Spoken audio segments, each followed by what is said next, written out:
2011년 후쿠시마 원전 폭발 사고는 원자로를 지키겠다는 일본 정부의 잘못된 판단으로 발생한 인류 최악의 방사능 유출 사고로 역사에 기록됐습니다.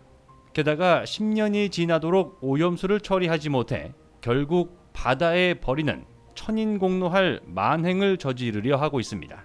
일본 정부는 국제사회의 비난과 그린피스와 같은 환경단체의 반발에도 아랑곳하지 않고 원전 오염수 해양 방류를 강행하고 있습니다. 특히 일본과 가장 가까운 대한민국은 방사능 오염에 직접적인 피해를 입을 수밖에 없는데요.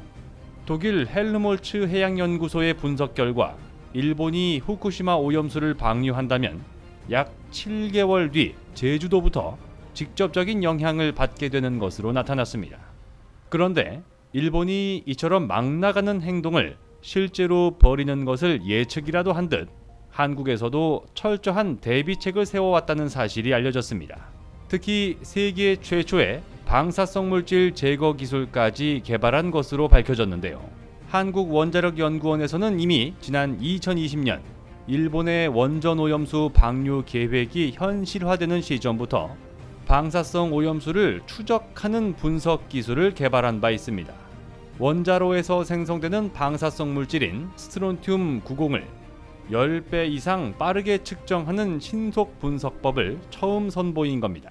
3주 이상 긴 시간이 필요했던 과거 측정 기술로는 해류를 타고 빠르게 확산되는 해양 방사능 오염수에 대비할 수 없었기 때문입니다.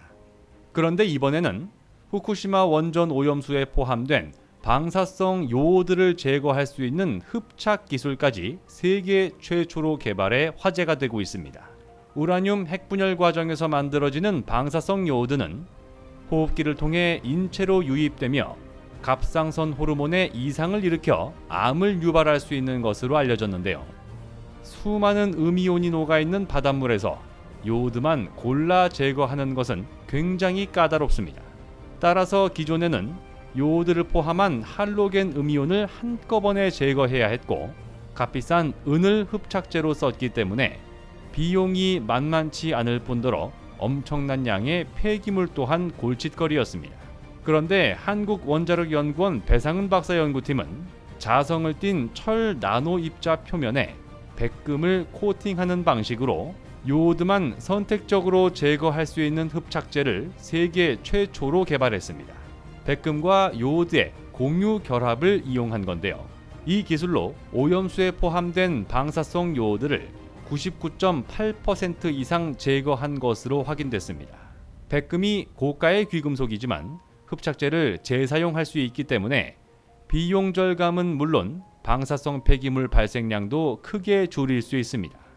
한국원자력연구원 보도자료에 따르면 이번에 국내 연구진이 최초로 개발한 흡착제는 일본에서도 특허 등록을 마친 것으로 전해졌는데요.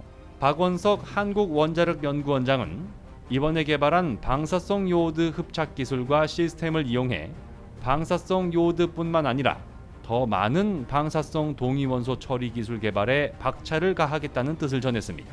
어떠한 상황에서도 일본의 오염수 방류 만행으로 인해 대한민국 국민의 건강이 위협받는 일이 없기를 바랍니다. 곧 새로운 내용으로 다시 찾아뵙겠습니다. 좋아요 버튼과 구독 버튼을 눌러주시면 더 좋은 내용으로 보답하겠습니다. 감사합니다.